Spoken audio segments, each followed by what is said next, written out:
মুহাম্মদ সাল্লাল্লাহু আলাইহি সাল্লাম বলেন, আমি রাতে ঘুমিয়েছিলাম, জিবরাইল আমার ডান হাত ধরলেন, মিকাইল আমার বাম হাত ধরলেন, ধরে আমাকে নিয়ে চলে যাচ্ছেন। যেতে যেতে দেখি অনেক মানুষ আসাদু সাইন দেখা পান, ফুলে ফেঁপে বিশাল বিশাল আকৃতি ধারণ করে আছে। 50 হাত 100 হাত উঁচু উঁচু হয়ে আছে। অন্তানাহ রিহান, দুর্গন্ধে টিকা যায় না, এত গন্ধ। কান্নাহুল মারাহিজ, মনে হচ্ছে যেন তারা গ্রামের টয়লেট, মনে হচ্ছে যেন তারা গণশৌচাগার, মনে হচ্ছে যেন তারা গ্রামের টয়লেট, মনে হচ্ছে যেন তারা গ্রামের শৌচাগার। যেই শৌচাগার টয়লেট পরিষ্কার করা হয় না, গণশৌচাগার, গন্ধে টিকা যায় না, বিশাল বিশাল রূপ ধারণ করে আছে। আমি বললাম, জিবরাইল মানা হলাই, এরা কে? জিবরাইল, এরা কারা? ছি ছি ছি ছি, এরা কারা? এত কোণে গন্ধ, এত কোণে ফুলে আছে। তখন জিবরাইল বললেন, আহমদ জোনাতা সাওয়ানি, এরা হলো ব্যভিচার, ব্যভিচার নেই। বলো যুবক, মোটা মোটা হ্যাঁ ফুলে আছে, খুব গন্ধ, এরা কারা? ব্যভিচার, ব্যভিচার নেই। তুমি সাবধান থাকো, তুমি একটু অপেক্ষা করো। শুনুন, আল্লাহ নবী বলছেন যে আমার ডান হাত জিবরাইল ধরলেন, বাম হাত মিকাইল ধরলেন, ধরে নিয়ে চলে যাচ্ছেন। যেতে যেতে দেখি একটা গর্ত, চুলার মতো। কোন চুলা? যাতে তন্দুরি রুটি হয়।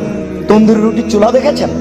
ভিতরে রুটি দিয়ে সিদ্ধ হলে বের করে নেওয়া হয়, এরকম চুলা।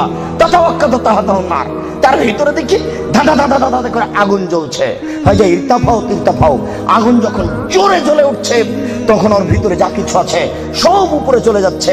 হয় যে খামেরাত রাজাউ ফিহা, আর যখন আগুনটা কমে আসছে তখন সব নিচের দিকে চলে যাচ্ছে। ফিহারে জালুন অনিসাউন ওরাতন, তাতে দেখি পুরুষ এবং নারী জমা ধরে আছে উলঙ্গ অবস্থায়, পরনে কাপড় নেই কারো, এভাবে জমা ধরে আছে উলঙ্গ অবস্থায়। আগুন যখন জোরে চলে উঠছে দাদা দাদা দাদা করে উপরে চলে যাচ্ছে, আবার যখন আগুন কমে যাচ্ছে তখন নিচের দিকে চলে যাচ্ছে। আর উপরে উঠলে মনে হচ্ছে যেন বের হয়ে পড়ে যাবে। দেখে সেখানে পুরুষ এবং নারী উলঙ্গ অবস্থায় জ্বলছে। আমি বললাম, জিবরাইল মানাউলা, এরা কারা?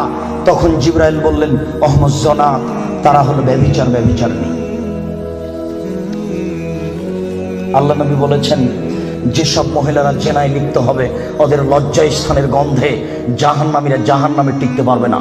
যেসব মহিলারা জেনায় লিপ্ত হবে ওদের লজ্জা স্থানের গন্ধে জাহান্নামীরা জাহান্নামে টিকতে পারবে না।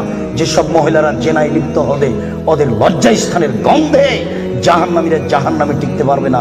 মুহাম্মদ সাল্লাল্লাহু আলাইহি সাল্লাম বলেছেন। শুনুন সম্মানিত দিনী ভাই, আবু হুরায়রা রাদিয়াল্লাহু তাআলা আনহু বলেন, রাসূল সাল্লাল্লাহু আলাইহি সাল্লাম বলেছেন, আল বিকরু বিল বিকরি জিলদু ওয়া তাগরিবু সানা। অবিবাহিত ছেলে মেয়ে যদি জেনায় লিপ্ত হয় তাহলে তাকে 100 লাঠি পিটিয়ে এলাকা থেকে 1 বছরের জন্য তাড়িয়ে দিতে হবে। তিনি বলেন, আস-সাইবু বিস-সাইবর রাজম, বিবাহিত পুরুষ নারী যদি জেনায় লিপ্ত হয় তাহলে তাকে ইট ঢেল পাথর দিয়ে মেরে মেরে মেরে ফেলতে হবে। এদেশের লাখো ভাবিকে ইট ঢেল পাথর দিয়ে মেরে ফেলতে হবে যারা দেবরের সাথে জেনায় লিপ্ত হয়েছে। এদেশের লাখো দুলাভাইকে ইট ঢেল পাথর দিয়ে মেরে ফেলতে হবে যারা সেলিকার সাথে জেনায় লিপ্ত হয়েছে। এদেশের লাখো পুরুষকে ইট ঢেল পাথর দিয়ে মেরে ফেলতে হবে যাদের স্ত্রী থাকার পরেও অন্য নারীর সাথে জেনায় লিপ্ত হয়েছে। এদেশের লাখো নারী বেহায়া, বেশরমা, লজ্জাহীনা নারী যারা স্বামী বাড়িতে থাকার পরেও অন্য পুরুষের সামনে নিজের পরনের কাপড় খুলে উলঙ্গ অবস্থায় জেনায় লিপ্ত হয়। শুনুন, এদের ইট ঢেল পাথর দিয়ে মেরে মেরে মেরে ফেলতে হবে, এদের বাঁচার কোনো পথ নেই। রাসূল সাল্লাল্লাহু আলাইহি সাল্লাম বলেন, 3 শ্রেণীর মানুষকে হত্যা করতে হয়, তবে 2 শ্রেণীর মানুষের বাঁচার পথ আছে। মনে রাখুন, 3 শ্রেণীর মুসলমানকে হত্যা করতে হয়, 2 শ্রেণীর মানুষের বাঁচার পথ আছে, 1 শ্রেণীর মানুষের বাঁচার পথ নেই।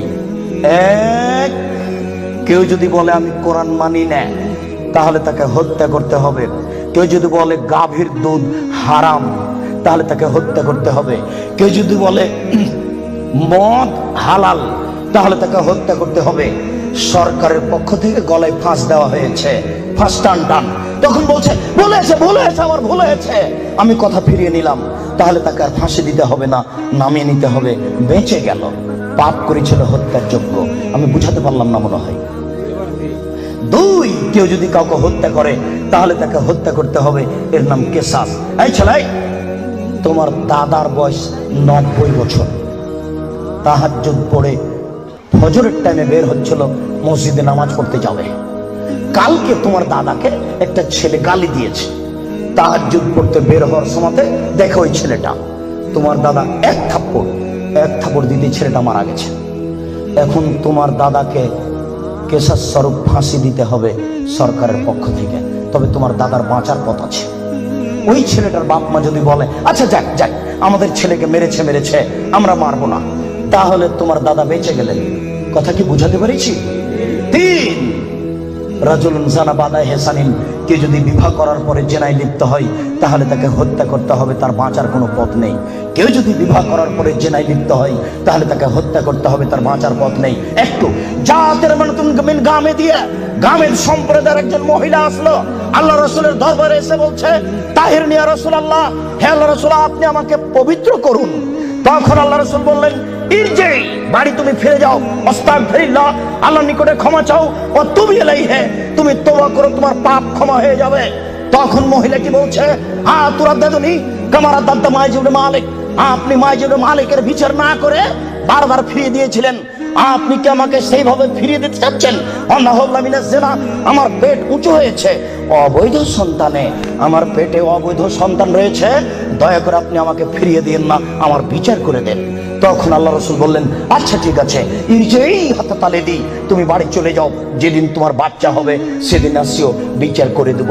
মহিলা বাড়ি চলে গেল, বাচ্চা সবে মাত্র প্রসব হয়েছে। মুসলিম গ্রন্থে এসেছে ওই বাচ্চাটাকে ন্যাকড়ার মধ্যে জড়িয়েছে, প্রসব হওয়া মাত্র জড়িয়ে নিয়েছে আল্লাহ রাসূলের দরবারে এসে বলছে আল্লাহ রাসূল এই দেখেন বাচ্চা প্রসব হয়েছে, বিচার করে দেন। আল্লাহ রাসূল মাথাটা নিচু করে বলছেন জি, বাড়ি চলে যাও, ফারজি হে, বাচ্চাকে দুধ খাওয়াও, হাত্তা তাপ্তে মিহে, যেদিন বাচ্চা দুধ ছেড়ে দিবে সেদিন আসিও, বিচার করে দেব। মহিলা চলে গেল, বাচ্চাকে 2 বছর দুধ পান করালো। 2 বছর পরে মহিলা বিচারালয়ে উপস্থিত, অফিয়াদেহি কেসরাত খুমসিন, এমত অবস্থায় বাচ্চার হাতে এক টুকরা রুটি রয়েছে। এই রুটি প্রমাণ করে বাচ্চা খাদ্য খেতে পারে।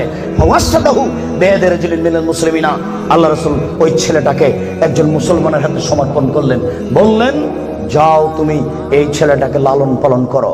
তিনি বললেন স্বামী সাথে এই যাবো বিহা, তোমরা একে মাঠে নিয়ে যাও, এই মহিলাকে মাঠে নিয়ে যাও, আফিরুল্লাহ সাথেহা, মাঠে নিয়ে গিয়ে গর্ত খুঁড়ে বুক পর্যন্ত পুঁতে দাও, ফারজেমুহা, এরপরে তাকে ইট ঢেল পাথর দিয়ে মেরে ফেলো। সাহাবীগণ বলেন আমরা তাকে মাঠে নিয়ে গেলাম, মাঠে নিয়ে গিয়ে গর্ত খুঁড়ে বুক পর্যন্ত মাটিতে পুঁতে দিলাম, এরপরে চতুর্দিক থেকে ইট ঢেল পাথর মারতে লাগলাম।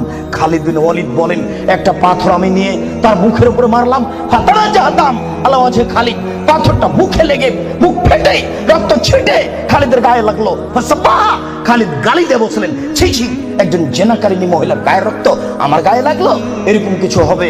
আল্লাহ রাসূল বললেন মারে রে খালিদ তুমি গালি দিও না, লাগা তাওবাতা লাউ তাওয়া সায়মাকসিন লা গফিরা লাহু। এই মহিলা আল্লাহর দরবারে এত ক্ষমা ভিক্ষা চেয়েছে, এই মহিলা আল্লাহর দরবারে এত কান্নাকাটি করেছে, পৃথিবীর বড় থেকে বড় পাপী যদি এইভাবে কান্নাকাটি করে তাহলে তার পাপ ক্ষমা হয়ে যাবে। খালিদ তুমি একে গালি দিও না, দুঃখিত আপনাকে আমি কি দিয়ে বুঝাই? পৃথিবীর সবচেয়ে বড় পাওয়ারফুল মানুষ হচ্ছেন মুহাম্মদ সাল্লাল্লাহু আলাইহি সাল্লাম। পৃথিবীর ইতিহাসে এত বড় পাওয়ারফুল মানুষ কেউ জন্ম নেয়নি, কিয়ামত পর্যন্ত কেউ নিবে না। জান্নাতের গেটে বড় অক্ষরে লেখা আছে সর্বপ্রথমে যিনি জান্নাতে প্রবেশ করবেন তিনি হলেন মুহাম্মদ সাল্লাল্লাহু আলাইহি সাল্লাম। জান্নাতের ভিতরে একটা ঘর আছে, সেই ঘরের ভিতর দিকে একজন ফেরেশতাকে দাঁড় করে রাখা হয়েছে, এখনো উপস্থিত। তাকে বলা হয়েছে কেউ যদি বাহির থেকে এসে ঠক ঠক করে শব্দ দেয়, কে যদি বাহির থেকে বলে মুহাম্মদ, তাহলে এই দরজা খুলে দিও, এই ঘর মুহাম্মদ ছাড়া কারোর জন্য খোলা হবে না। আপনার আমি কি দিয়ে বুঝাই মুহাম্মদ সাল্লাল্লাহু আলাইহি সাল্লাম কত বড় পাওয়ারফুল মানুষ। বিচারের মাঠে ইব্রাহিম আলাইহিস সালাম বলবেন কাদ গাজিবা আলাইয়া রাব্বি, আমার প্রতিপালক আমার উপরে রাগ করেছেন, মা গাজিবা মিন কাবলা বাদ, আমার প্রতিপালক এরকম রাগ পূর্বেও কোনোদিন করেননি, ভবিষ্যতেও কোনোদিন করবেন না। নফসি নফসি, আমার যে কি হয় তা আমি নিজেই বুঝি না। এইভাবে চিল্লাচিল্লি করবেন ইব্রাহিম আলাইহিস সালাম। আপনার হুজুরের কি হবে, পীর সাহেবের, আপনাকে আমি কি দিয়ে বুঝাই? শুনুন, ওই সময়তে মুহাম্মদ সাল্লাল্লাহু আলাইহি সাল্লাম সিজদায় পড়বেন, তখন আল্লাহ বলবেন এই ফারাসাক সালতুতা আসফাতু সাফা, মুহাম্মদ মাথা উঠান, বলেন যা বলবেন তাই মেনে নিব, যেই কথা বলবেন আমি সে কথা গ্রহণ করব। আপনি মাথা উঠান না, আপনি বলেন না আমাকে কি বলছেন, আমি আল্লাহ, আপনি যা বলবেন তাই মেনে নিব। এত বড় পাওয়ারফুল মানুষ, একটু বলতে পারলেন না, যাও যাও তোমার বিচার হবে না, তোমার পাপ ক্ষমা হয়ে গেছে, যাও তোমার বিচার হবে না, এই কথা তিনি বলতে পারলেন না। এত বড় পাওয়ারফুল মানুষ, তিনি খালি বললেন খালিদ তুমি একে গালি দিও না, এত তওবা করেছে, এরকম তওবা যদি বড় থেকে বড় পাপী করে তাহলে তার পাপকে ক্ষমা করা হবে খালিদ, তার মানে এর পাপ ক্ষমা হয়ে গেছে। তাই তো তিনি জানাজা করলেন, তাই তো তিনি কাফন দাফন করলেন, কিন্তু তিনি তাকে বলতে পারলেন না যাও যাও তোমার বিচার হবে না, তোমার পাপ ক্ষমা হয়ে গেছে। পৃথিবীর সবচেয়ে বড় পাওয়ারফুল মানুষ এ কথা বলতে পারলেন না, তার মানে বিবাহ করার পরে জেনায় লিপ্ত হলে তার দুনিয়াতে বেঁচে থাকার কোনো সুযোগ নেই। আমি আপনাকে কি দিয়ে বুঝাই শরীয়ত কি জিনিস। বিবাহ করার পরে জেনায় লিপ্ত হলে তার বেঁচে থাকার কোনো সুযোগ নেই। আব্দুর রাজ্জাক সাহেব কথা বুঝেছি, একটু দয়া করে কোনো পথঘাট বলেন। জি পথঘাট আছে, চিন্তা করবেন না, নিরাশার কিছু নেই। শুনুন, নিরাশার কিছু নেই। এই পাপ কার সাথে জড়িত? আল্লাহর সাথে জড়িত। আল্লাহ নবী বলেছেন কেউ যদি জেনে শুনে 1 টাকা সুদ খায়, 36 বার জেনা করে যত পাপ হবে 1 টাকা সুদ খেলে তার চেয়ে বেশি পাপ হবে। তিনি বলেছেন সুদের পাপের 70টি ভাগ রয়েছে, ছোট ভাগ হলো মার সাথে জেনা করলে যেমন পাপ হয়।